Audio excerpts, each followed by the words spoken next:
Hey guys, Freemare here. So I'm going to show you guys how I package my model horses. I have been working on this technique, getting ready for, like shows and stuff.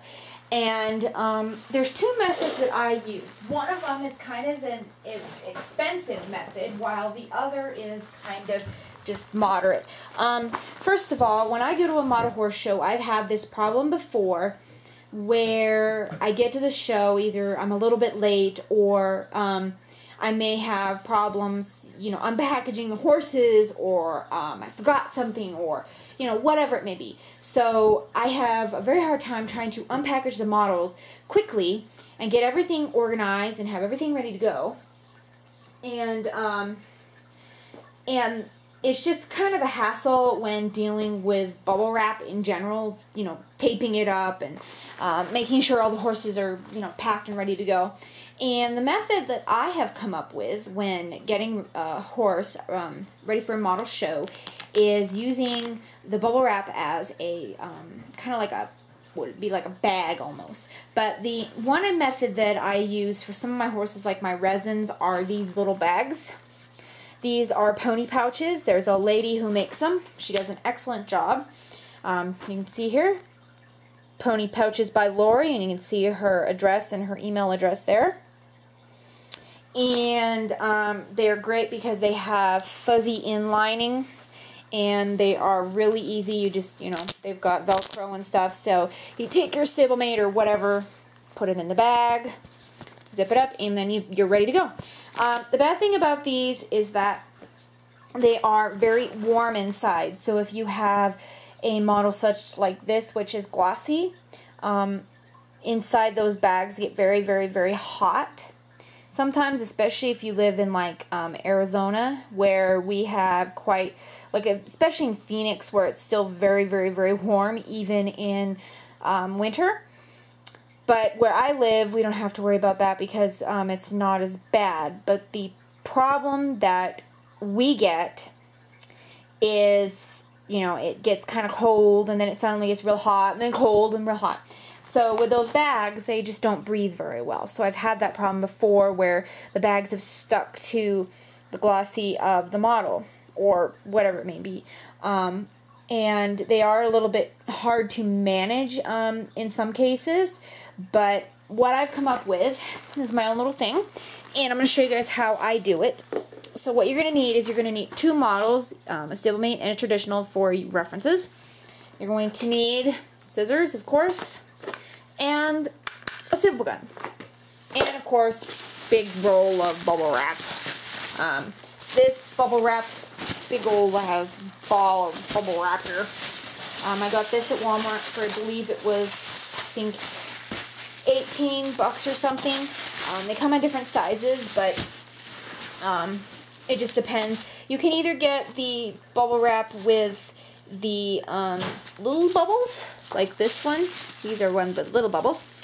Or you can get the bubble wrap that has the big bubbles. Now, either one of them will work. It just depends. The reason why I like the little bubbles better is because they have a tendency not to pop as much. It takes a little bit more force to pop these than one big one where you just press them and they all pop. Or the big one pops and you have a giant spot there that doesn't have any air. So the first thing that we're going to do is we're going to make a bag, if you want to say, for this traditional. So what you do is you take your traditional model and you lay it down on the plastic like so, and you determine, okay, well, it goes all the way down to about yay here. Okay, move that in so you can see. So down here. So then what I'm going to do is I'm going to take my model off, and most models, you can just guess, and you're going to fold it where that crease line is until it goes all the way over here. Okay, so now I have like a little bag. Now I'm going to cut off this end here because it's all raggedy, and I don't need a raggedy end of my bag. But sometimes, you just cut them real fast, but my scissors suck too. Okay, so here we have our little bag, like our little folded piece over on this side. And now what we are going to do is we are going to have one side open, which is going to be the top, and this side here and this side is going to be closed. So you're going to take your scissors and you're going to cut along here.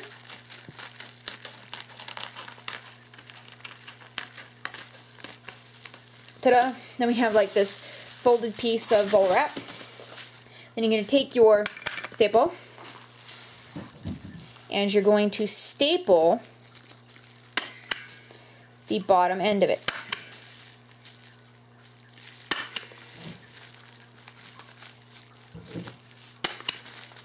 Like so. You can see I know you can't see them, but it's now stapled down here. And you're going to do this all around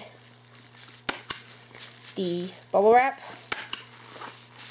This is a great way to save bubble wrap in the long run because it becomes very expensive after, you know, a certain amount of time.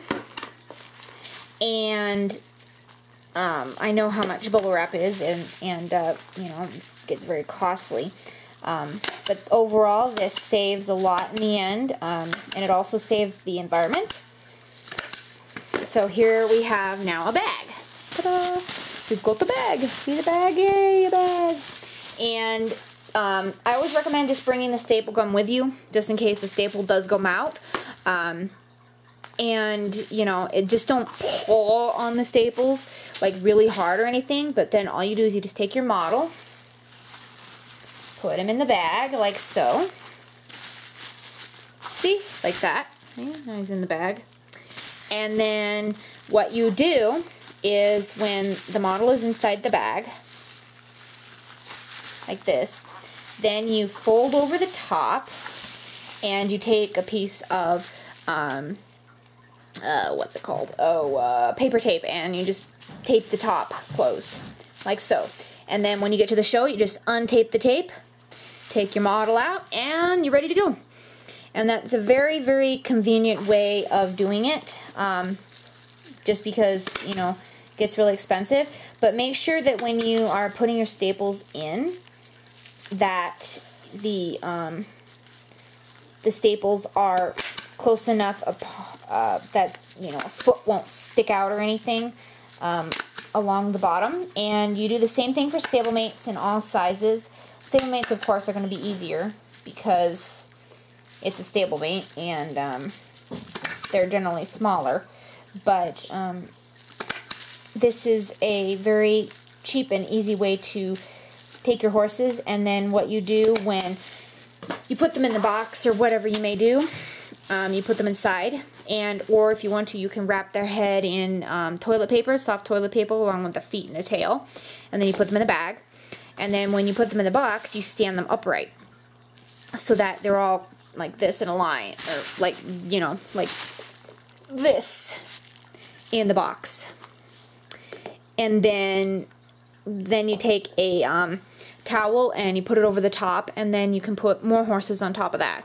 And this is, I mean, all this is really is just to keep the horses from touching each other and rubbing paint off. But I don't like wrapping too many layers on the horse because eventually it will get mega hot with the plastic, and you don't want to damage the horses with the plastic. So, you know, when that occurs, just, you know, just use one layer, and then if you have to, just wrap the horse in toilet paper or whatever soft you may have. So, if you have any questions about doing this, give me a holler and I'll do the best I can to help you out.